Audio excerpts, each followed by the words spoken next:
What's going on, my YouTube family? It is January 22nd, and I wanted to address a question I get asked all the time, and that's what kind of car mount do I use when I'm vlogging and driving? And the truth is, I can't believe I'm admitting this, I use a selfie stick.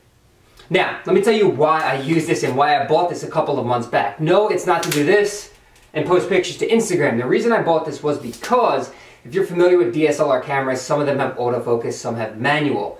The autofocus is decent, but you'll keep hearing the motor refocus in the microphone until I get an external mic, but that's annoying for you guys. So what I have to do is, or what I used to do was, either find something on the wall and focus on that and step in front of it, which sometimes didn't work because of the focal distance, or stick my hand out while standing behind the camera, focus on my hand, and then step in front of my hand and start recording. Now this thing gave me the ability to stretch it out further, focus on it, and then step where this is. But not only that, it allows me to take my iPhone, put it right in here, just like that, and now I can vlog like this. So I actually, when you see me filming in the car, it's extended like this, and this is just resting on my dashboard, and I'm driving and just letting this sit here on the dashboard. So that's how I vlog. So that's what I use. So I'm walking around recording with the selfie stick right now, and most of you would have no idea, but now that I think about it, I'm looking at myself, how else would I be filming this? Unless someone else was filming it for me, but that would mean that every time I take a step and move, they'd be moving with me, which I highly doubt I'm going to find someone who wants to do that. So I'm holding it here. You guys would have no idea. Maybe some of you would, but I'll give you an idea of how far it can extend. Like I said, I would never use this unless, of course, I want it to be a douche. Get crazy, get wild, let's party, get loud. If you want to have fun and do something, if you want to. And now that we got that out of the way, it's time to make a little pre-workout meal. I've got some ground chicken in here, some basmati rice. We're gonna toss it up in a pan and eat.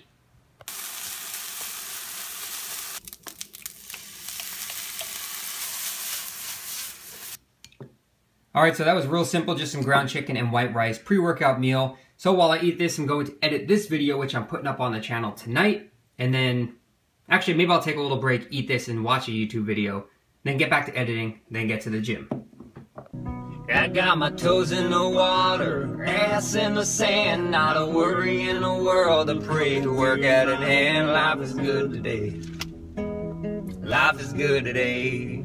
I'm breathing deeper than I've ever done, and it sure feels good to finally feel the way I do. So we are headed to the gym, and just to give you an idea, I am using the selfie stick again, and you just can't tell unless you're smart enough, which I believe one person left a comment a while back. They were looking in my sunglasses and saw the reflection of the selfie stick. So that's how you would know if I was using it or not. But now you know because I told you. So I am always using it in the car like you see. It's just like this. I'm resting it on the dashboard, and that way I can just rest it there, focus on the road, hand on the wheel, and we're good to go. So welcome back, everybody. So today's voiceover is brought to you by Stumble Upon, because that's what I do with my words in these voiceovers. And I'm sure my other YouTubers know the feels of not being able to get these done in one take, sometimes 10, sometimes even 20, because the struggle is real. But either way, we're gonna roll with it, hitting some back and shoulders today, starting out with what I like to call a muscle activation technique. And a lot of people have trouble feeling their lats. That's one of the biggest things that I get asked is, how do I contract my lats? I don't feel this in my lats. Try doing this exercise here, doing one arm at a time and really pulling through your elbow and squeezing your lat. Don't pull with your bicep, don't flex your bicep. Just focus on bringing those elbows into your sides, and I really think you'll start to feel the lats working, and it's a great way to set yourself up for a back workout. So moving forward, I hit the hammer strength high row with a pronated grip, so my palms were facing down. We also have the machine with a supinated grip, or palms facing up, but I was trying to minimize the amount of biceps involvement and really hit my back. And this machine is great to hit the lats in the mid back while maintaining good form. So if you have hammer strength machines in your gym and you're not using them because someone told you they don't build muscle, or these machines are inferior to dumbbells and free weights, while I'm not saying they should replace free weights, I highly recommend using them, as you're able to hit muscles from various different angles while maintaining good form. So if you have the hammer strength machines in your gym, I recommend taking advantage of them. Nothing special here, just trying to get some more horizontal pulling in, doing a seated wide grip cable row, and this is much wider than I like to go on this exercise.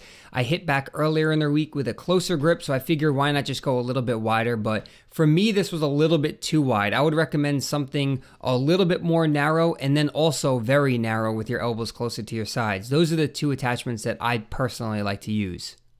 This exercise I slowly started to incorporate into my routine, and it's just a cable rear delt row. So I think a lot of us are familiar with doing face pulls, and they've become extremely popular over time, and for good reason. They're a great exercise. They work the external rotators, they work the rear delts, they work the traps depending on where you pull.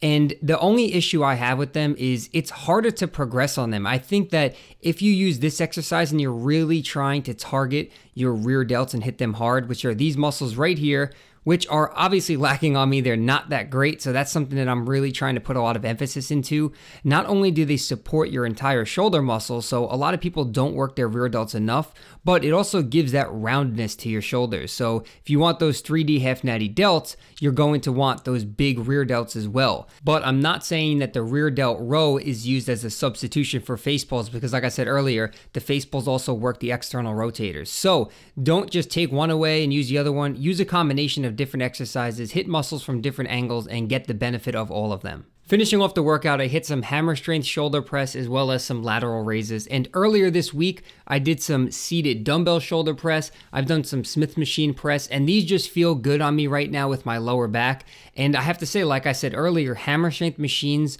are excellent ways to hit muscles, to overload your muscles while maintaining good form. So a lot of times with dumbbells, people will get a huge arch in their lower back. They're not able to stabilize the weight because of their core. So I'm not saying that you should just do hammer strength, because I believe you should have a strong core, but using machines like this are great to overload your muscles while keeping that good form. So after that, hit some lateral raises. I was doing 3 sets of 15 with drop sets. So I wasn't going very heavy, but I was really burning out the muscles, and that pretty much finished off the back and shoulders workout.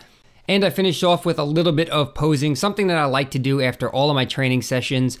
It's like a workout in itself, and it gives you an idea of what you really need to work on, which for me is a lot of different things, and just a journal to document my progress. So thanks for watching, guys. I'm going to end the commentary here. I appreciate the support as always. If you're looking for online coaching or you want to get on that VIP list, the links are in the description. But until next time, I'll see you in the next video, and enjoy the rest of this one.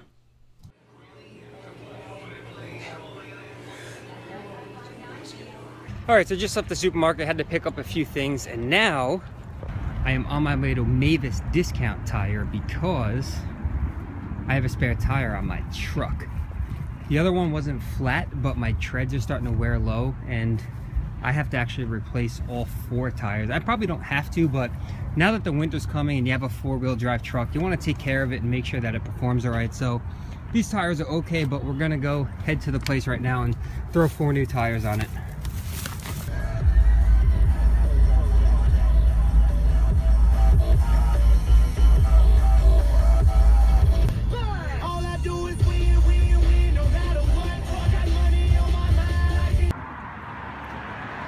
Got 4 new shoes on the truck.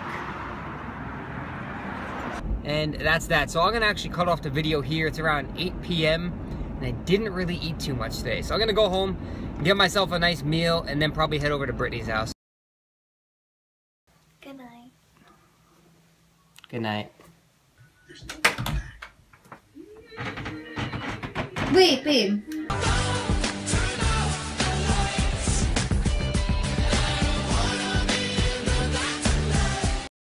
Turn the lights out. In case you missed the last video, just go ahead and click inside that box of me squatting and that will take you to it. And if you want to join the VIP list, click the box on the right and that's it. So thanks as always for watching, guys. I appreciate the support and we'll see you in the next video.